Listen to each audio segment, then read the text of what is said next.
మా భూములు అమ్ముకుంటారా అని ప్రచారం చేసిరు కదా. మరి ఈరోజు ఈ నిరుద్యోగుల పరిస్థితి ఏంది? ఇంకా ఎన్నాళ్ళు రోడ్ల మీద కూర్చోవాలి? ఇంకా ఎన్నాళ్ళు రోడ్ల మీద నిరసన వ్యక్తం చేయాలి? ఇంకా ఎన్నాళ్ళు మాకు ఉద్యోగం ఇవ్వండి మహాప్రభు అని వేడుకోవాల్సిన పరిస్థితి వచ్చిందో ఒక్కసారి అడగండి. చూడండి మీరే.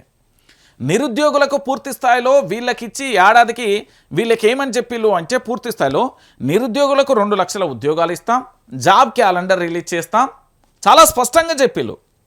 కానీ ఈరోజు ఏమైపోయింది? ఒకసారి తెలంగాణ సమాజం మొత్తం కూడా ఆలోచించాల్సిన విషయం. ఇప్పుడు ఏమైపోయింది? నిరుద్యోగులకు సంబంధించిన ఉద్యోగ అవకాశాల విషయంలో ప్రభుత్వం మొండి వైఖరి వహిస్తున్నది.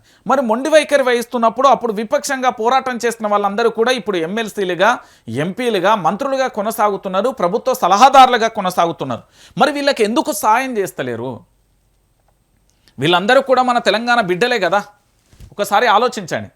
మన తెలంగాణ ప్రాంత గడ్డ మీద పుట్టిన బిడ్డలే కదా వీళ్ళందరూ. డిగ్రీలు, పీజీలు, ఎంఫీలు, పిహెచ్డీలు పూర్తి చేసిన విద్యార్థులే కదా.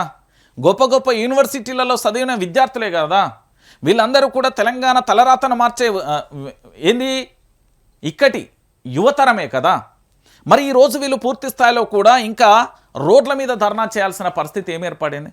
ఒకసారి నేను అడుగుతున్నా, ప్రతి నిరుద్యోగిని అడుగుతున్నా, మీరు ధర్నాలు చేయాల్సింది ఎక్కడో కాదు, రాష్ట్రానికి సంబంధించిన సెక్రటరియట్ ముఖ్యమంత్రి దగ్గరికి పోవాల్సిందే.